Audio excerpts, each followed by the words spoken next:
Assalamualaikum warahmatullahi wabarakatuh dan salam sejahtera. Hari ini merupakan hari ke-7 PKP kedua dilaksanakan. Jadi seperti biasa saya akan melaporkan laporan yang diberikan oleh pihak PDRM mengenai isu-isu yang berkaitan dengan kepatuhan dan sebagainya. Semalam 5 April PDRM dan ATM telah mengadakan sebanyak 763 sekatan jalan raya di seluruh negara dan melakukan pemeriksaan ke atas 443,160 kenderaan. Sebanyak 36,483 pemeriksaan mengejut telah diadakan di seluruh negara dan sebanyak 4,571 premis telah diperiksa oleh pihak berkuasa. PDRM telah menahan seramai 403 individu di sekatan jalan raya kerana melanggar PKP dan sebagainya, dan angka tersebut kita lihat ianya menurun berbanding dengan 554 tangkapan sebelumnya. Jadi ada penurunan, ya. Walaupun penurunan ada penurunan, namun jumlah tangkapan 403 individu itu masih tinggi berbanding dengan sebelumnya. Jadi saya percaya hari semalam merupakan hari kerja. Seperti saya kata bahawa hari Minggu mungkin ramai yang mengambil peluang untuk keluar, dan kita harap penurunan ini akan berterusan di dalam minggu ini. Daripada 403 individu yang ditahan semalam, jumlah yang direman adalah 347 individu dan 56 individu dijamin. Seramai 537 individu dituduh di mahkamah semalam. Jumlah tangkapan kumulatif ingkar PKP dari 18 Mac sehingga 6 April 2020 iaitu semalam adalah sebanyak 6,452 individu. Cuma yang boleh berita yang menggembirakan kita mendapat laporan daripada pihak PDRM bahawa indeks jenayah yang berlaku di seluruh negara sepanjang tempoh PKP telah menunjukkan penurunan sebanyak 70%. Jadi kepada rakyat kita yang sentiasa memberi komen di dalam media sosial dan sebagainya mengatakan kebimbangan rumah mereka kosong dan sebagainya, takut meningkat jenayah semakin meningkat dan sebagainya. Jadi statistik yang ditunjukkan oleh pihak polis ini menunjukkan selama PKP dilaksanakan indeks jenayah menurun sebanyak 70%. Hari ini saya akan mengumumkan satu lagi perintah kawalan pergerakan diperketat ataupun EMCO, ya, MCO.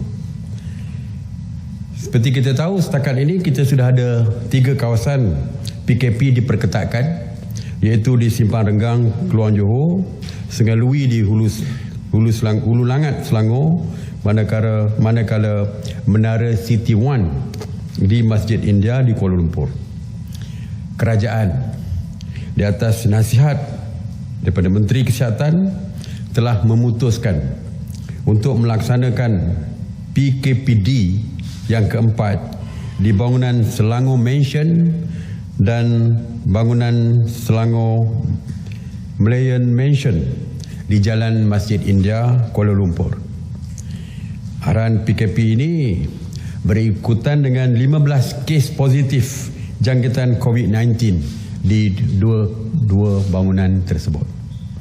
PKPD ini akan melibatkan penghuni di 365 unit kediaman dan premis perniagaan.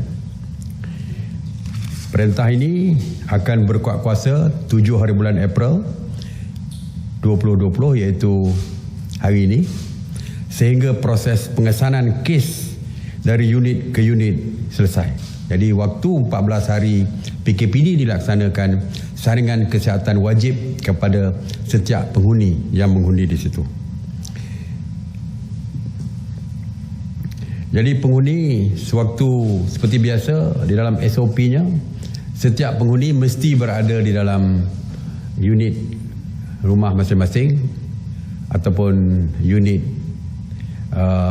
flat ke whatever lah, tempat tinggal mereka. Unit tempat tinggal mereka tidak boleh keluar, malah orang luar pun tidak dibenarkan untuk masuk ke mansion yang saya sebutkan, 2 bangunan mansion yang saya sebutkan tadi. Jadi saya amat berharap supaya penghuni yang di lockdown di situ supaya mematuhi setiap arahan yang dikeluarkan oleh pihak berkuasa, dan saya juga meminta orang ramai yang mungkin mempunyai kawan-kawan ataupun saudara mara di situ supaya tidak mengunjungi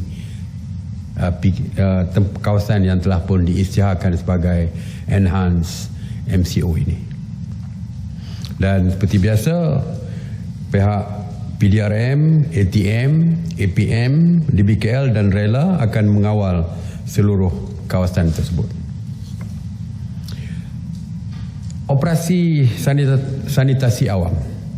Saya ingin maklumkan bahawa sejak 30 Mac 2020, KPKT telah melaksanakan 666 operasi sanitasi di 79 zon, termasuk 18 zon merah dan 21 zon jingga.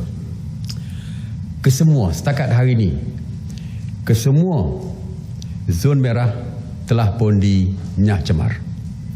Semalam sebanyak 102 operasi sanitasi yang meliputi 48 zon di 13 negeri, termasuk 32 di Johor dan 14 kawasan di Kuala Lumpur.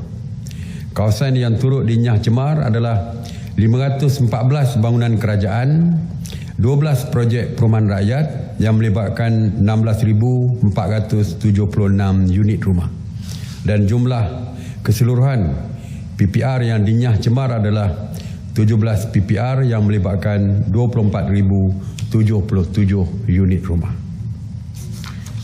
Saya juga ingin melaporkan mengenai pengurusan pusat kuarantin. Setakat 6 April 2020, sebanyak 122 pusat kuarantin telah beroperasi, di mana 7,500 individu sedang menjalani proses kuarantin wajib. Di mana ada peningkatan lagi hari ini daripada jumlah semalam, iaitu pusat-pusat kuarantin yang dibuka ini. Semalam seramai 233 rakyat Malaysia pulang ke tanah air dari luar negara dan telah pun dikuarantin secara wajib. Jadi itu saja yang saya nak sampaikan pada hari ini. Sekali lagi saya menyeru, kita ada seminggu saja lagi. Selepas hari ini merupakan hari ke-7, mana kita ada 7 hari lagi. Dan kita berharap supaya kita teruskan tanggungjawab kita untuk memutuskan rantaian COVID-19 ini supaya tidak lagi dapat merebak ke seluruh negara. Jadi saya sekali lagi menyeru dan memohon kepada seluruh rakyat supaya mematuhi setiap arahan yang dikeluarkan oleh pihak kerajaan. Berikan kerjasama kepada pihak berkuasa, terutamanya PDRM, ATM dan sebagainya yang sedang mengawal dan untuk memastikan keselamatan kita terus terjaga. Terus kekal tinggal di rumah. Stay home, stay safe. Terima kasih. Assalamualaikum warahmatullahi wabarakatuh.